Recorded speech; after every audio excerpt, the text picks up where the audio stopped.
They're lying to you. They aren't lying because they're evil, though some of them are. They're lying because the truth is an admission of a 20-year failure that would collapse the entire house of cards in Washington. You've seen the news. You've seen the high-definition footage of missiles hitting bunkers in Tehran. You've seen the president standing in front of the flag talking about precision strikes and degraded capabilities. It looks like victory. It feels like 1991 all over again. But I'm telling you, from the perspective of someone who has actually bled in the dirt of the Middle East, that what you are watching is a high-budget funeral for American hegemony. We didn't just start a war. We walked into a perfectly constructed, 20-year-old, masterfully baited ambush. I'm Cade Sterling. I've led teams through the worst valleys in Afghanistan and the most claustrophobic streets of Iraq. I've spent my life looking through a night vision optic at the ground truth. And the ground truth doesn't care about your political talking points. It doesn't care about shock and awe or mission accomplished banners. When you've been in the room during the briefings, you learn to hear what they aren't saying. Right now, the silence coming out of the Pentagon regarding our logistics, our allies, and the actual state of the Iranian interior is deafening. This isn't a military operation. It's a systemic collapse of intelligence masked by a fireworks show. Today, we're going to tear down the managed reality and look at the map underneath the theater. To understand why we are 19 days into a conflict that is already costing us $1.5 billion a day, you have to understand that this war was inevitable because three very different, very cold-blooded actors all needed it to happen for their own survival. Think of it like a perfect storm. You need three different weather fronts to hit at the exact same time to create a hurricane. First, look at the Iranian regime. By early 2026, the Mullahs were done. The economy was a corpse. The streets were filled with thousands of protesters who had lost their fear of the secret police. When a regime is facing an internal firing squad, they pray for a foreign invader. Why? Because the second American boots or bombs hit Iranian soil, the oppressor becomes the defender. We gave the Mullahs exactly what they needed, a reason for the Iranian people to stop hating their government and start hating the great Satan again. We turned a domestic revolution back into a nationalist war. Then you have Israel. The strategic planners in Tel Aviv are playing a much longer game than we are. They watched the United States get war fatigue. They saw us trying to pivot to Asia to deal with China. They knew that if the U.S. left the Middle East, Israel would be left alone to face a nuclear-capable Iran. So, they did what they've always done. They manipulated the American bulldog back into the fight. They don't want a quick win, they want a sustained attrition event. That's a fancy term for a bleed out. They want us bogged down in the Iranian mountains for a decade, draining our treasury and our focus, so they can operate with a free hand in the region while we pay the bill in blood. And finally, we have the leadership in Washington. Let's call it what it is: hubris. The commander-in-chief needs a spectacle. He needs to stand on a stage and say he did what no other president could, that he solved the Iran problem. But here's the dangerous part. Even a failing war serves the political class. If it goes well, they're heroes. If it goes badly, they declare emergencies, they expand their authority, they blame the generals or foreign interference, and they use the chaos to tighten their grip at home. For the elite, there is no downside to American boys coming home in boxes if it helps the poll numbers. When the Mullahs, the Mossad, and the White House all want the same disaster, the disaster becomes the plan. The Pentagon loves the word decapitation. It sounds surgical. It makes it seem like war is just a video game where you kill the boss and the level ends.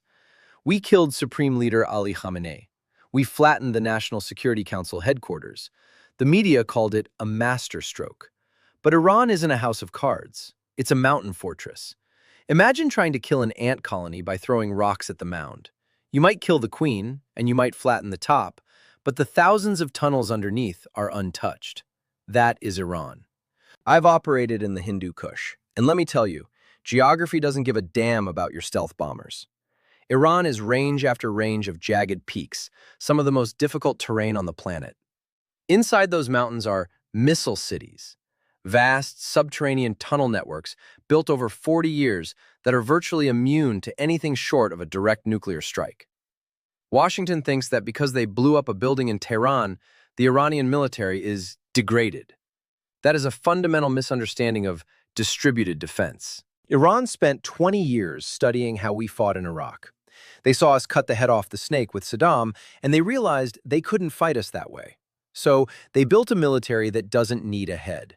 Every province in Iran has its own independent command, its own rocket batteries, and its own autonomous drone launch sites.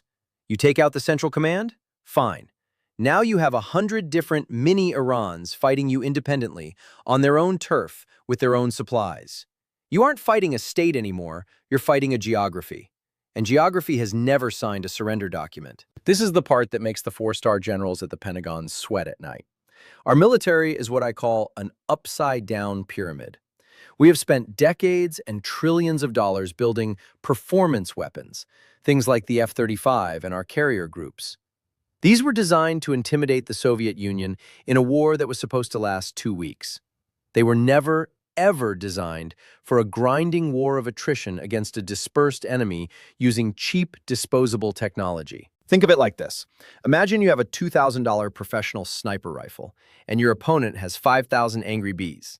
You can shoot a few bees, sure, but each bullet costs you $10, and the bees just keep coming. Eventually, you run out of bullets, and the bees are still there. Enter the Shahed drone. It's essentially a flying lawnmower engine with a warhead. It costs maybe $30,000 to $50,000 to build. Iran has tens of thousands of them, and they can launch them from the back of a civilian flatbed truck. The math of this war is a suicide note for the American economy. To shoot down one of those $50,000 drones, we are using interceptor missiles, like the Patriot or the SM-6, that cost $2.1 million per shot. We are trading millions to stop thousands. We are bankrupting ourselves one intercept at a time. This isn't a glitch in the Iranian strategy. It is the strategy. They don't need to sink an aircraft carrier. They just need to make it too expensive for us to keep it in the water. While our defense contractors are popping champagne over the new orders for missiles, the American taxpayer is being fed into a wood chipper. While our eyes are on the shock and awe over Tehran, the real war is happening in the water. The Strait of Hormuz is the jugular of the global economy.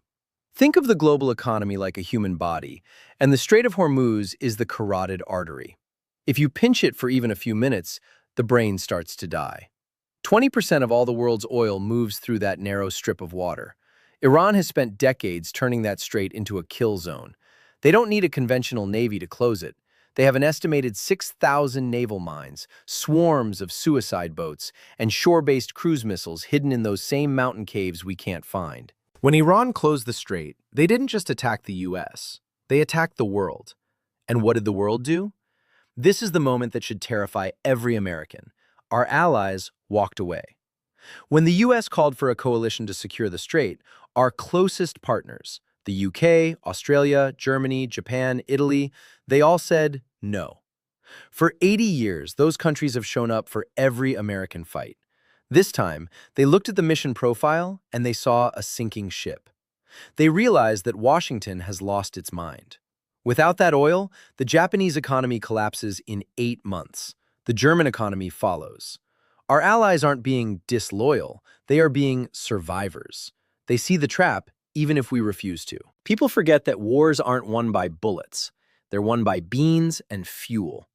In Iraq and Afghanistan, we had green zones and massive bases like Bagram. We had relatively safe supply lines through Kuwait or Pakistan. Iran is a different animal. To fight a war inside Iran, you have to move millions of tons of equipment through mountain passes that are perfect for ambushes. Imagine trying to drive a semi-truck through a narrow canyon while people are throwing rocks at you from 500 feet up.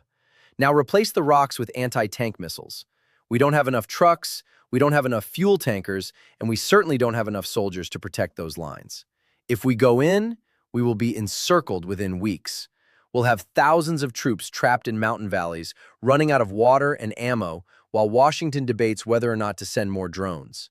It's a logistical suicide mission. Here is the ultimate goal of the ambush, the ground invasion. Air power is like a high-end fireworks show. It's spectacular, but it's reversible. You can bomb for 6 months, realize it isn't working, and fly home.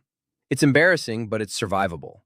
But the second you commit ground troops to the Iranian interior, you have passed the point of no return. A ground invasion of Iran would require a national draft. Let that sink in. It would require sending 18-year-old American boys into mountain terrain that makes the Korangal Valley look like a playground. Iranian doctrine is built around the martyr's welcome. They want us there. Every American soldier they kill is a recruitment tool for the next generation of fighters. Every supply line we try to build will be severed. It would be Vietnam multiplied by a factor of 10, against a force that has been practicing for this exact moment since the 1980s. Now let's talk about the variable that no one in the mainstream media wants to touch, the risk of nuclear escalation. If we get trapped, and we will, and casualties start mounting without a clear win, the gods in Washington will start looking at their nuclear options. They'll talk about tactical yields to clear out those mountain bunkers. But here is where the game theory gets ugly. The most likely actor to stop an American nuclear strike isn't the UN, it's Vladimir Putin. Russia cannot allow a nuclear-armed conflict on its southern border.